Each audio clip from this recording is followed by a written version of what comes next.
اسرائیل کے زمانے میں ایک نہایت خوبصورت مگر بد کردار عورت رہتی تھی۔ اس کے حسن کا چرچا دور دور تک تھا اور مال و دولت کی فراوانی نے اسے اور بھی بے رخ بنا دیا تھا۔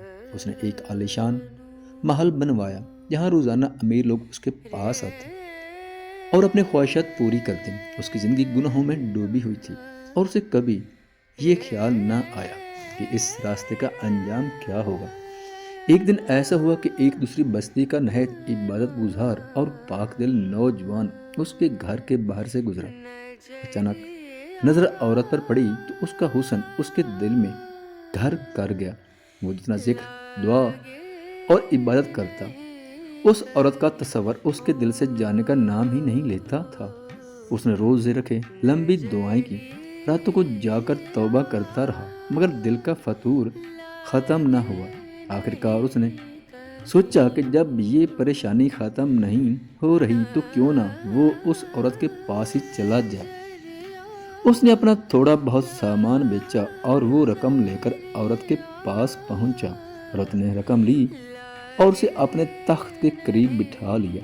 ابھی وہ چند لمحے بیٹھا ہی تھا کہ اس کے دل میں شدید خوف خدا جاگا۔ اسے محسوس ہوا کہ میرے رب نے مجھے ہمیشہ نیکی کے راستے پر رکھا اور جب وہ مجھے اس حالت میں بھی دیکھ رہا ہے۔ یہ خیال آتے ہی اس کا جسم کانپنے لگا، چہرہ زرد پڑ گیا۔ عورت نے حیرت سے پوچھا کہ تم کیوں لرز رہے ہو؟ وہ نوجوان بولا کہ میری طبیعت ٹھیک نہیں ہے، میں یہاں گناہ کے لیے نہیں رک سکتا، تم یہ رقم رکھ لو مگر مجھے جاننے دو۔ عورت نے پہلی بار اپنی زندگی میں کسی مرد کو ایسا خوف زدہ دیکھا جو گناہ کیے بغیر ہی کانپ اٹھا تھا۔ نوجوان کی آنکھوں میں آنسو تھے اور وہ تیزی سے وہاں سے چلا گیا۔ اس کے چلے جانے کے بعد اس کے چند لمحوں کی صحبت عورت کے دل پر ایسی لگی کہ اس کا دل ٹوٹ گیا۔ اس نے سوچا کہ جو نوجوان گناہ کے قریب جا کر بھی اللہ سے کانپ اٹھا، جبکہ میں تو برسوں سے گناہ کرتی آ رہی ہوں اور کبھی نہیں ڈری۔ اس کے دل میں ندامت نے جگہ بنا لی۔ وہ سمجھ گئی کہ اب اس زندگی میں رہنا اس کے لیے ممکن نہیں۔ اس نے فیصلہ کیا کہ میں اللہ کے برگزیدہ نبی حضرت موسیٰ علیہ السلام کے پاس جا کر پوچھوں کہ کیا میری توبہ قبول ہو سکتی ہے۔ وہ حضرت موسیٰ تک پہنچی اور ایک شخص کے ذریعے پیغام بھیجا کہ میں ان سے کچھ پوچھنا چاہتی ہوں، لیکن اس آدمی نے سب کے سامنے اس کا نام لے لیا اور حضرت موسیٰ کو جب علم ہوا کہ وہ کون ہے تو انہوں نے سختی سے انکار کر دیا کہ میں اس سے نہیں مل سکتا۔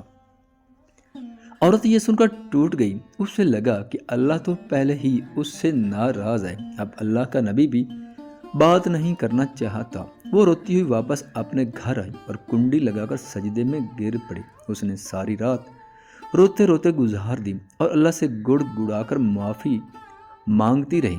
اگلے دن اس نے فیصلہ کیا کہ میں اس بستی کو چھوڑ کر چلی جاتی ہوں، ورنہ لوگ مجھے گناہوں کی پچھلی زندگی کی وجہ سے چین سے نہیں رہنے دیں گے۔ اس نے سادہ کپڑے پہنے تاکہ کوئی اسے پہچان نہ سکے اور نکل پڑی۔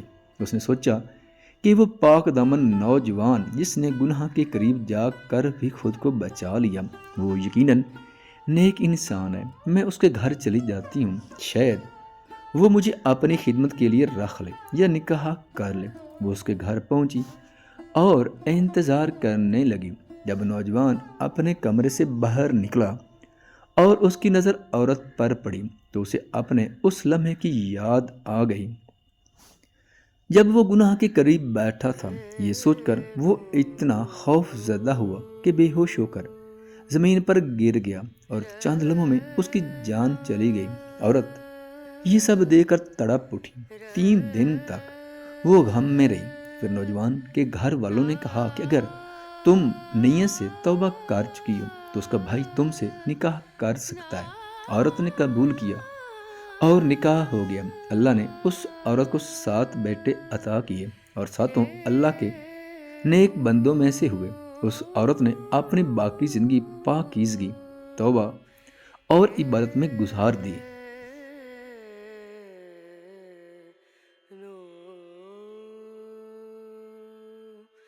دیوانہ